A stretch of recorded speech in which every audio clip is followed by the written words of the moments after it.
Hi, welcome back guys. Today we are talking about how to create a playlist in Spotify. Why would you want to know how to create playlist in Spotify? Well, maybe you just want to create it and after that you want to share it with your friends or you just want to make it public, right? So today I will show you how to create playlist on Spotify easily. By the way guys, check the video description and I will try to leave the written instruction there. So let's go into the Spotify mobile application here, and on the bottom you will see the four option. Just go to your library, and here if you want to create a playlist, you can see all the playlists which you have saved it, right? But if you want to create it, on the top right side corner you can see a plus icon, so just click on the plus icon and here you will get the two option. So just click on the playlist and you have to add your name in the playlist, whatever the name you can add it, and if you don't want it just click on skip. And if you skip it, then it will be a normal where you can see that my playlist hashtag for, right?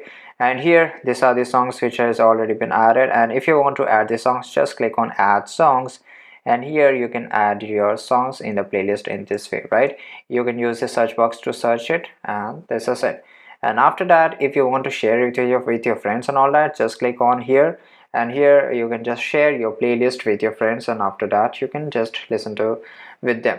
And if you click on the three dots which is beside there, you can see the same option which you find in the other playlist, right? And this is it guys. So there you go. If you want to know how to create playlist on Spotify, this is the easiest way I know how. If you know another way how to create a playlist on Spotify, leave a comment below. Be sure to subscribe for more videos. Thanks for watching. Goodbye.